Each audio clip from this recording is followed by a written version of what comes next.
नमस्कार। आदर्श विद्या मंदिर द्वारा संचालित ऑनलाइन कक्षाओं में आपका स्वागत है। कक्षा 10 के लिए संस्कृत में अपन व्याकरण में पढ़ रहे थे संधि।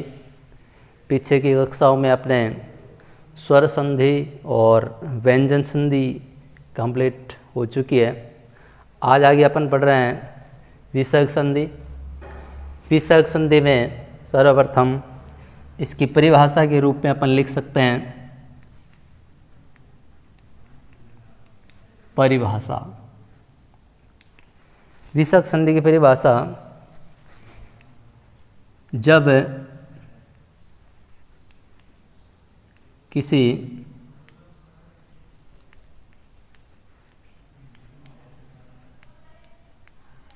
विसर्ग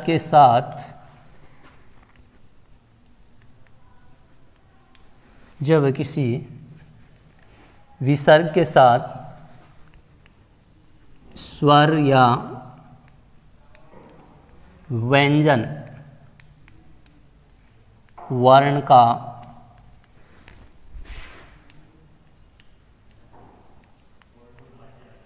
मेल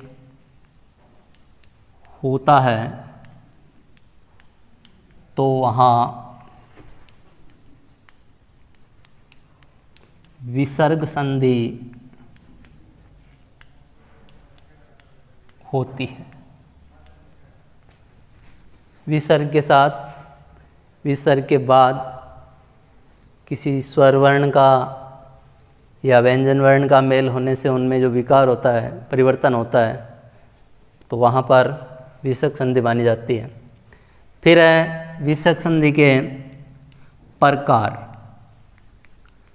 प्रकारों में अपन इसमें लिख सकते हैं विसर्ग के स्थान पर, विसर्ग के स्थान पर होने वाले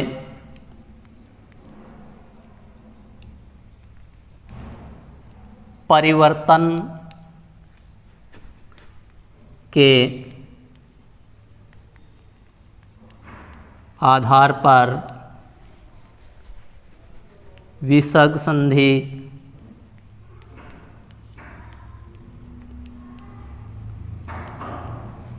मुख्यतः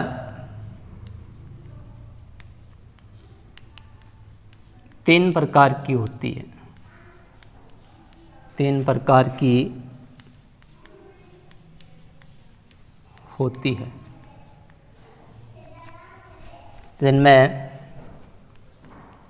एक आपके सत्व विसर्ग संधि, सत्व विसर्ग संधि। दूसरी है उत्व विसर्ग संधि, उत्व विसर्ग संधि। और तीसरी है अरुत्व विसर्ग संधि।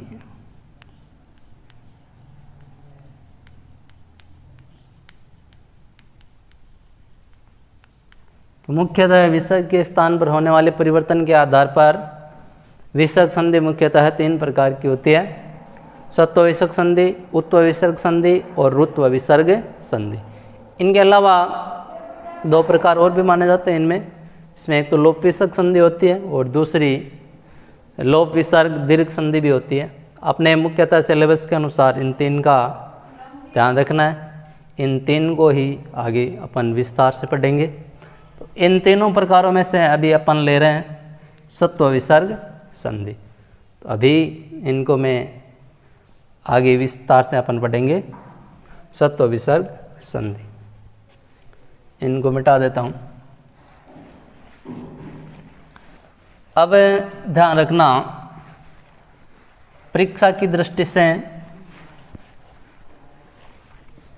इम्पोर्टेंट भी, और परीक्षा में जो भी प्रश्न पूछा जाता है यहीं से या तो किसी भी उदाहरण का संधि विच्छेद करके संधि का नाम पूछा जाता है, या किसी भी उदाहरण को संधि युक्त करके संधि का नाम पूछा जाता है।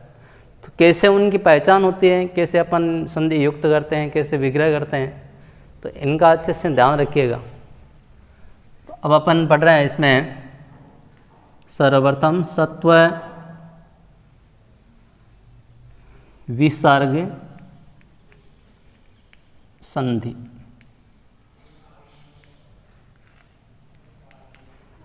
अब इसकी क्या पहचान है, सत्व विसर्ग संधि कहाँ पर होती है, क्या इसकी पहचान है, कैसे अपन पहचान करेंगे, फिर कैसे अपन विग्रह करेंगे, इनको अच्छे से देखिएगा। तो इसकी पहचान है, विसर्ग के परे, विसर्ग के परे खर वर्ण, खर वर्ण का मतलब है प्रत्येक वर्ग का पहला, दूसरा वर्ण और तीनों स, यानी कि तालव्य स, मूर्धन्य स और दंत्य स, इन वर्णों को अपन कहते हैं खर वर्ण। विसर्ग के परे खर वर्ण के रहने पर, खर वर्ण के रहने पर विसर्ग के स्थान पर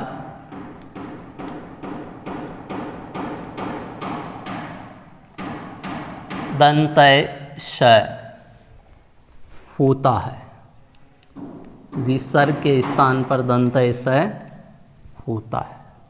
बस इतना ध्यान रखना है। इसको और अच्छे से समझने के लिए देखिए, यहाँ देखिए, विसर्ग पूर्व पद के अंत में विसर्ग, विसर्ग के बाद खर वर्ण, यहाँ पर क्या आएगा, खर वर्ण। खर वर्ण का मतलब है प्रत्येक वर्ग का पहला, दूसरा वर्ण और तीनों स, तालव्य स, मूर्धन्य स और दंत्य स। ऐसी स्थिति हो तो पूर्व पद के अंत में विसर्ग और इस विसर्ग के तुरंत बाद खर वर्ण, ये स्थिति हो तो इस विसर्ग के स्थान पर दंत्य स होता है। इस बात का ध्यान रखना। यह स्थिति अच्छे से समझ में आ जानी चाहिए कि प्रथम पद के अंत में क्या होना चाहिए, विसर्ग, और उत्तर पद का पूर्व वर्ण क्या होना चाहिए, या तो प्रत्येक वर्ग का पहला दूसरा वर्ण।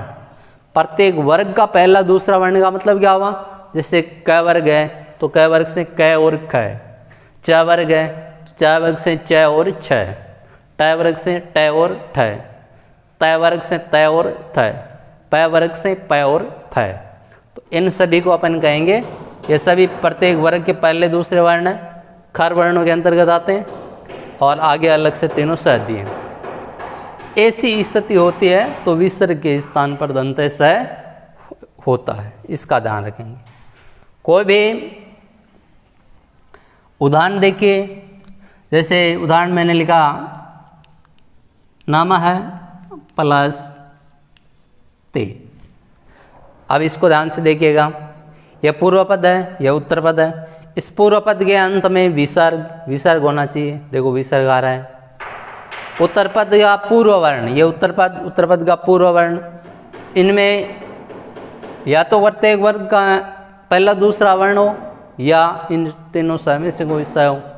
ऐसी स्थिति हो तो विसर्ग के स्थान पर स होता है। तो यहाँ पर देखिए तय आ रहा है, तो तय वर्ग का पहला वर्ण हो गया। अब विसर्ग के स्थान पर क्या बन जाएगा, श। अब अपन परिवर्तन सिर्फ इतना ही होना है, बाकी कुछ नहीं होना। इसके ये देखिए, इसका ध्यान रखना, ये हलंत वर्ण है। हलंत वर्ण का मतलब आधा आएगा। तो यहाँ विसर्ग और विसर्ग के स्थान पे यह बन गया स, और पूरा अपन लिखेंगे तो ये बन गया नमस्ते। तो इस प्रकार से इनका ध्यान रखना। आगे और अच्छे से इसको देखिए। ये तो अभी जैसे सिर्फ दंत स का बताया मैंने, मूल रूप से दंत स होता है, लेकिन इसमें देखिए अपने तालव्य स भी होता है, मूर्धन्य स भी होता है और दंत्य स भी होता है। मूल रूप से तो यही होता है, लेकिन ये भी आते हैं। तो कहाँ ये आएंगे, इनके बारे में अपन अभी आगे देखेंगे। आगे देखिए,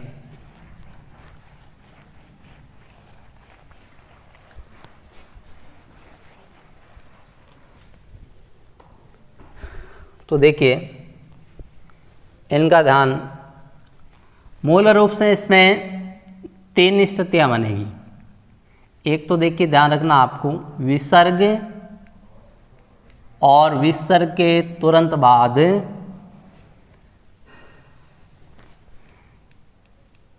च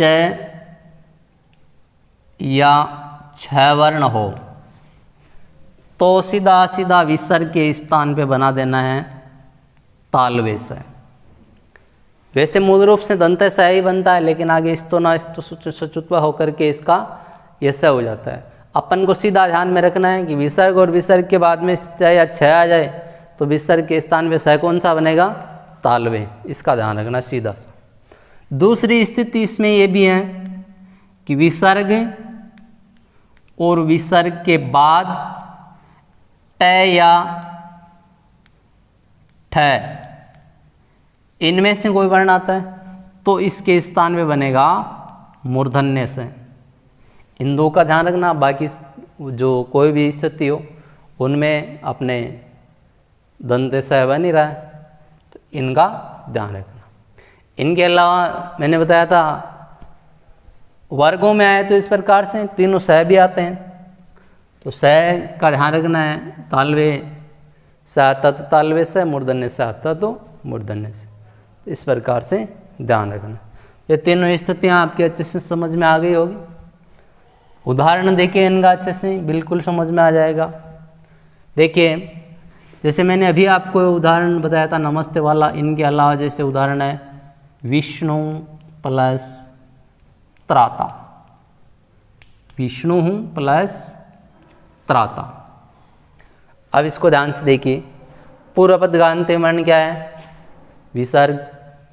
जैसे इनके अलावा तीसरी स्थिति मैंने बताया था आपको,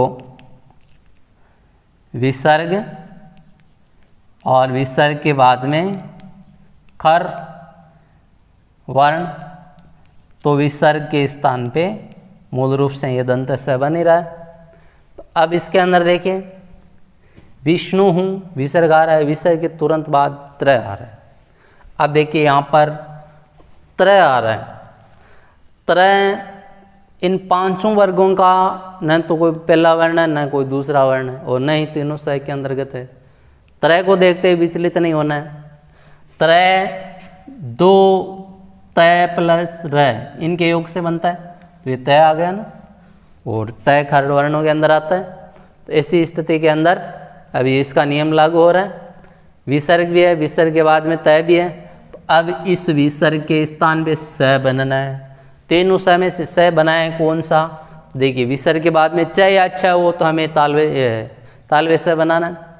विसर्ग के बाद में ट या ठ आए तो हमें मूर्धन्य स बनाना है। अन्य कोई भी स्थिति आए दंत स बनना है। इसमें देखिए न तो च या छ न ही ट या ठ, तो अब बनेगा कौन सा?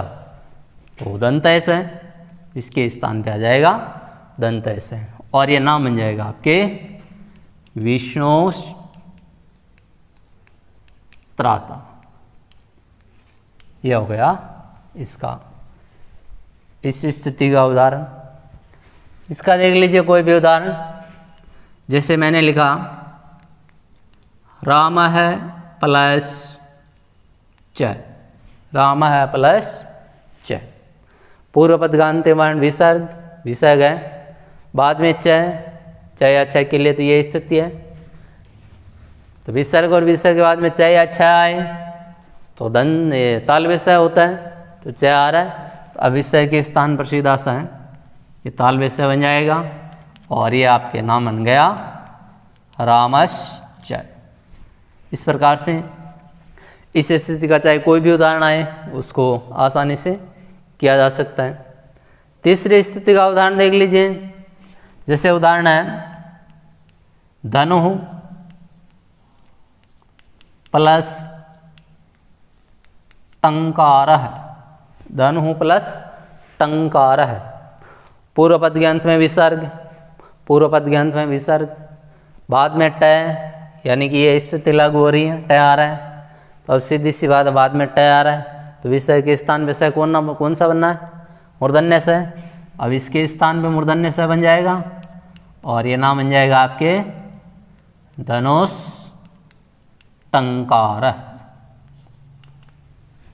तो ये आपको प्रत्येक स्थिति के उदाहरण था। ध्यान में रखिएगा, मूल रूप से जब परिवर्तन होता है तो मूल रूप से विसर्ग संधि के अंदर, सत्व विसर्ग संधि के अंदर दंतेश होता है, लेकिन बाद में आने वाले खर वर्णों के अनुसार तालवेश है, मूर्धन्य स है, इनको बनाया जाता है। कब बनाया जाता है? विसर्ग के बाद में च या छ आ जाए तो तालवेश करना है। विसर्ग और विसर्ग के बाद में ट या ठ आ जाए तो विसर्ग के स्थान पे मूर्धन्य स करना है। अन्य चाहे क वर्ग हो, चाहे प वर्ग हो, चाहे त वर्ग हो, इन सभी स्थितियों में दंतेश होना है। तो यह थी आपके सत्व विसर्ग संधि। इसी प्रकार से सत्व विसर्ग संधि के अन्य उदाहरणों को अपनी सहायक सामग्री से, किताबों से देखिए, छांटिए, ज़्यादा से ज़्यादा हल कीजिए। जितने उदाहरणों को ज़्यादा हल करेंगे उतने ही सरलता से ये समझ में आएगा। और विच्छेद करना हो तो एकदम ही सरल है।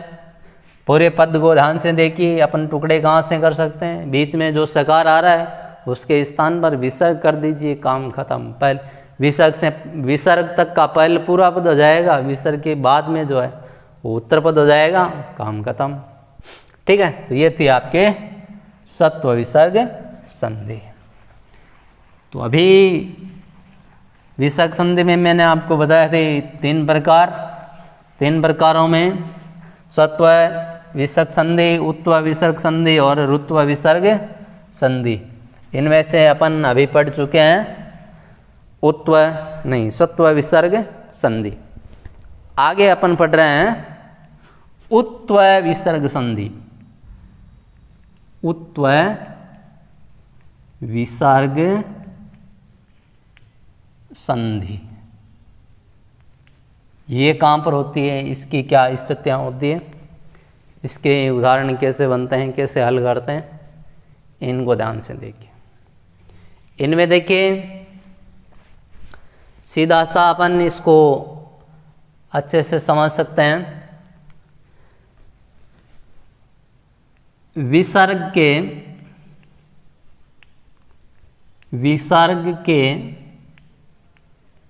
दोनों तरफ अलुप्त ह्रस्व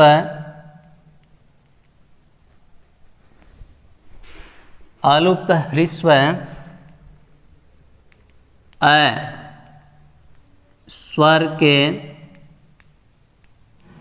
रहने पर वहाँ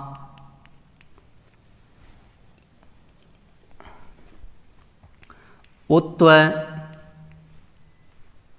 विसर्ग संधि होती है। उत्व विसर्ग संधि होती है। विसर्ग के दोनों तरफ अलुप्त ह्रस्व आकार यानी कि और अलुप्त ह्रस्व आकार के रहने पर वहाँ पर उत्व विसर्ग संधि होती है। अब उत्व विसर्ग संधि होती है, बाद में देखिए और इसमें क्या क्या परिवर्तन होता है उसको भी साथ में देख लीजिए। उत्व विसर्ग संधि होती है और इसमें सीधा उत्व विसर्ग का मतलब विसर्ग के स्थान पर वो होना है। तो या अपन इसमें इस प्रकार से भी लिख सकते हैं,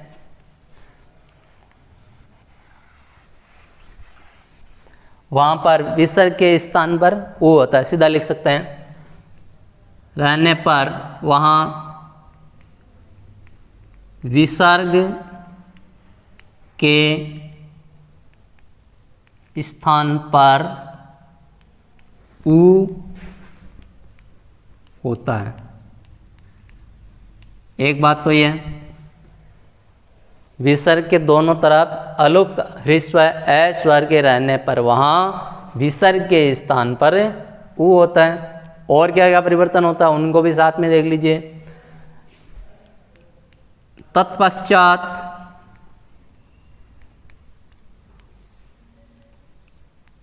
ऊ अपने पूर्ववर्ती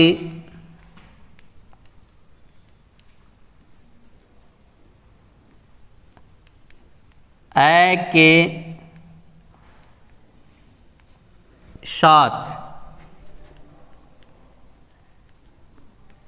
मिलकर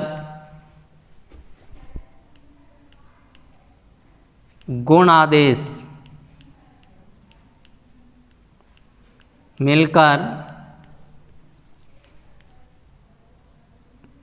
गुण एकादेश होने से ओ रूप में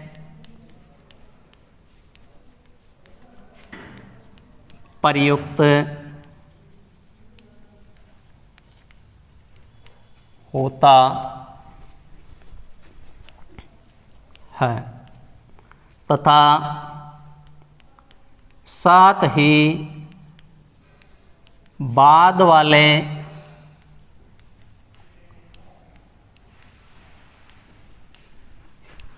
ए को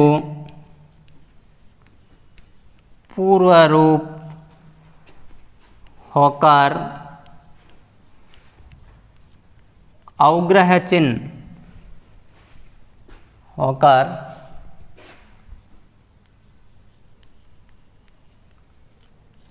अवग्रह चिन्ह के रूप में प्रयुक्त होता है।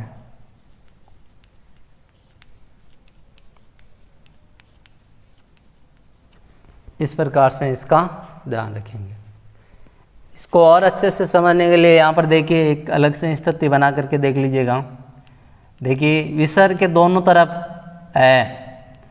ए के बाद विसर्ग और विसर्ग के तुरंत बाद वापिस ए। ऐसी स्थिति हो तो उत्तर विसर्ग संधि होगी और उत्तर विसर्ग संधि होगी तो उत्तर का मतलब विसर्ग के स्थान पर ऊ होगा। अब पहले ए है, बाद में ये ऊ आ गया तो यहाँ गुण संधि का नियम लगता है, यानी गुण एक का आदेश होगा। गुण एक का आदेश होने से ये दोनों मिलकर के ओ बनाएंगे। अब यहाँ ओ आ गया, यहाँ पर सीधे सीधे आ रहा बाद वाला ए,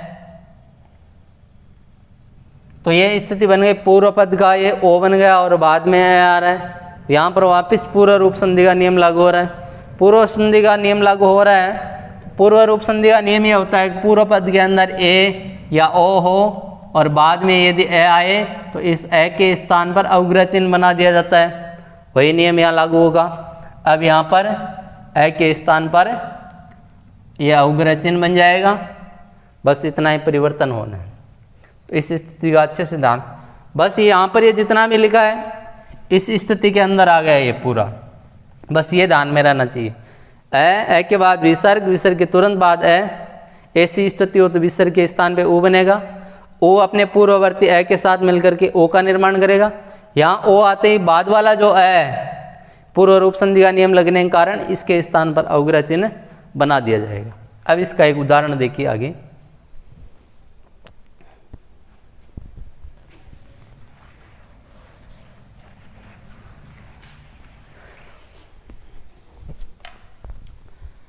जैसे उदाहरण है क प्लस अपी।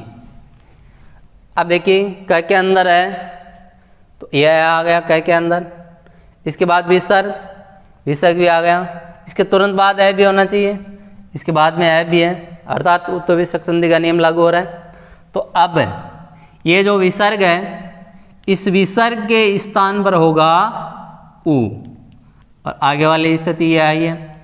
अब यहाँ पर ऊ आते ही क के अंदर वाले ए को अलग कर लीजिए, अलग कर लिया, आगे विसर्ग के स्थान पे ऊ आ गया, आगे अपी जूं का जूं लिख दीजिए। अब ये दोनों मिलकर के गुण एकादेश गुण संधि का नियम लागू हो रहा है, ओ बनाएंगे। ये ओ आ गया, इधर क आधा आई है, इनको मिला करके भी लिख सकते हैं को, और आगे आ रहा है अपी। अब इधर ओ के तुरंत बाद ए आ रहा है, अर्थात पूर्व रूप का नियम लग रहा है।